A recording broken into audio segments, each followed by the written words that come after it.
अकोटमध्ये Bhajap MIM तर अंबरनाथमध्ये भाजप काँग्रेसशी युती झाली आणि याच युतीवरून मुख्यमंत्री फडणवीस संतापले।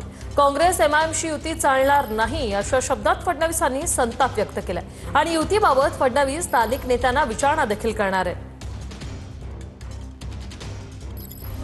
राज्यात 2 ठिकाणी स्थानिक आघाड्यांमध्ये भाजपनं केलेल्या अभद्र युत्यांमुळे राजकीय वातावरण पेटलंय।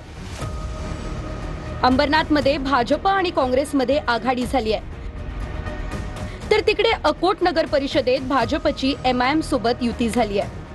भाजपला कोणीही चालतो, भाजप कामाठीपुऱ्यामध्ये उभी आहे धंदा करायला। कामाठीपुऱ्याच्या गप्पा कोणी करावे? संजय राऊतांनी करावा।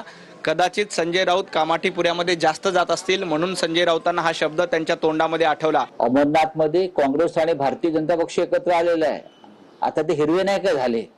मीरा भाईंदर आणि अंबरनाथमध्ये ओबीसी आणि काँग्रेस बरोबर त्यांची चुंबाचुंबी जी चाललेली आहे, मग आता हिरवे नाही झाले?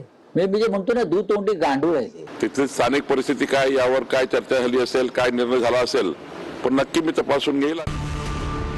अंबरनाथ आणि अकोटमध्ये झालेली आघाडी खपवून घेणार नाही असं म्हणत मुख्यमंत्री फडणवीस संतापलेत। फडणवीस नेमकं काय म्हणाले? काँग्रेस आणि एमआयएम सोबत युती होऊ शकत नाही। स्थानिक पातळीवर असं झालं असल्यास चुकीचं, युती करणाऱ्यांवर कारवाई केली जाईल। अकोटमध्ये भाजप आणि एमआयएम सोबत असेल किंवा अंबरनाथमध्ये काँग्रेस सोबत असेल, हा सर्वस्वी प्रश्न जो आहे हा भारतीय जनता पार्टीचा आहे।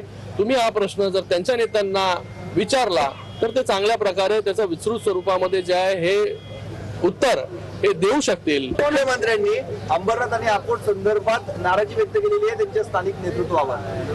अशा पद्धतीने जे युती आघाडी झालेली आहे अकोट आणि अंबरनाथ, त्यांचं स्वागत आहे। अंबरनाथ आणि अकोटमध्ये नेमकं काय घडलं तेही पाहूयात। अकोट नगर परिषदेत भाजप आणि एमआयएमची युती झाली आहे। अकोटमध्ये भाजपच्या माया धुळे या नगराध्यक्षपदी विजयी झाल्या आहेत, मात्र 35 सदस्यांच्या नगरपालिकेत भाजपला बहुमत नव्हतं। भाजपला सर्वाधिक म्हणजे 11 जागा मिळाल्या, तर एमआयएमला दुसऱ्या क्रमांकाच्या म्हणजे 5 जागा मिळाल्या। त्यामुळे बहुमताची जुळवाजुळव करण्यासाठी भाजपने चक्क एमआयएम सोबत हातमिळवणी केली। बहुमतासाठी स्थानिक भाजपने अकोट विकास मंच स्थापन केला।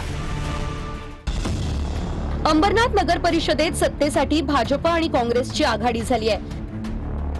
शिंदेंच्या शिवसेनेला दूर ठेवण्यासाठी भाजप आणि काँग्रेसने आघाडी केली आहे। काँग्रेसला सोबत घेऊन भाजपचा नगराध्यक्ष विराजमान होणार आहे। भाजपच्या तेजस्वी करंजुले नगराध्यक्षपदी विजयी झाल्या आहेत। अंबरनाथमध्ये भाजपकडे नगर परिषदेत बहुमत मात्र नव्हतं। भाजपचे 16, काँग्रेसचे 12, अजित पवार यांच्या राष्ट्रवादीचे 4 असे 32 नगरसेवक भाजपनं एकत्र केले। अंबरनाथ मधल्या भाजप सोबतच्या आघाडीनंतर काँग्रेसने अंबरनाथचे शहराध्यक्ष प्रदीप पाटील यांचं निलंबन करत कारवाई केली। कारवाईनंतर शहराध्यक्ष प्रदीप पाटलांसह 12 नगरसेवक चव्हाणांच्या उपस्थितीत भाजपमध्ये प्रवेश करणार आहेत। या प्रदेशाध्यक्षांनी आमच्याकडे 1 कोटीची मागणी केली होती का हे पद दिलं तुम्ही 1 कोटी द्या। आम्ही त्या स्पष्ट नकार दिलेला, आम्ही अंबरनाथ विकास आघाडीला पाठिंबा दिलेला आहे। आम्ही तर चाललोत, पण हा प्रदेशाध्यक्ष हा डुबवणाऱ्या काँग्रेसला। दरम्यान अंबरनाथमध्ये काँग्रेस सोबत युती केली नाही, तर अंबरनाथच्या विकास आघाडीत काँग्रेसनं प्रवेश केला असं भाजप प्रदेश सचिवांनी सांगितलंय। काँग्रेस बरोबर आम्ही युती केलेली नाही, त्या आघाडीमध्ये समाविष्ट झालेले। बालाजी किनीकर यांच्याकडे युतीसाठी प्रस्ताव ठेवला होता, त्यांच्याकडनं आम्हाला कुठलाच हे मिळाला नाही। काँग्रेस बरोबर युती करून एक वेगळा चुकीचा संदेश पूर्ण महाराष्ट्रामध्ये देण्याचं कार्य स्थानिक नेते भाजपचे यांनी केलेलं आहे।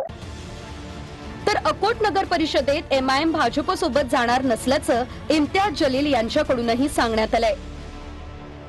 सगळी राजनीती जी आहे ती आमची भारतीय जनता पार्टीच्या विरोधात हे राजनीती आहे आणि आम्ही त्याच्याशी कुठल्याही प्रकारचा तडजोड करणार नाही आहे। ज्या पक्षांनी या देशामध्ये काय जाती धर्मामध्ये तेढ निर्माण करण्याचं काम केलेलं आहे त्याच्या सोबत आम्ही बसणार नाही हे स्पष्ट केलेलं आहे।